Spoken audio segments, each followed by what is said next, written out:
12 वाजताच उतरलेलं आहे आणि या मालवाहू विमानामध्ये तुर्की ड्रोन असू शकतात अशी ही शक्यता आहे। पहलगामच्या हल्ल्यानंतर सुद्धा तुर्कीने पाकिस्तानला म्हणजे उघडपणेच पाठिंबा दिलेला होता आणि आपण पाकिस्तानी लोकांच्या पाठीशी आहोत असंही त्यावेळेला तुर्कीनं जाहीर केलेलं होतं। खरंय, त्यामुळे एकच हा मित्र सातत्याने पाकिस्तानच्या मदतीला धावून येतोय। त्याने हातमिळवणी केली आहे पाकिस्तान बरोबर आणि माल पुरवठा विविध पद्धतीचा आर्म्स अँड अम्युनिशनचा हा तुर्कीकडनं होतोय हे नक्की।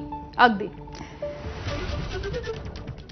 दरम्यान ऑपरेशन सिंदूर अंतर्गत भारताने पाकिस्तानमधल्या दहशतवादी अड्ड्यांवरती हल्ले चढवले आणि याच दरम्यान सौदी अरेबियाने भारत पाकिस्तान तणावामध्ये एंट्री घेतली आहे। सौदीचे परराष्ट्र मंत्री आज इस्लामाबादमध्ये पोहोचणार आहेत। त्याआधी सौदी अरबचे उपपरराष्ट्र मंत्री आदिल अल जुबैर अचानक भारतातही आले होते।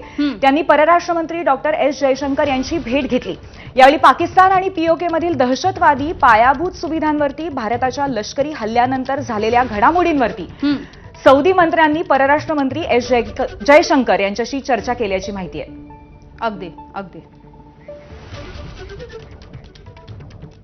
अगदी। तर पूर्वी आपण एकूणच काय काय घडतं आहे आणि आताच्या सगळ्या अपडेट्स काय आहेत, ब्रेकिंग काय आहेत या सगळ्या बघतोय। मात्र बुलेटिनमध्ये एक छोटासा ब्रेक घेऊया आणि लगेच परत येऊया।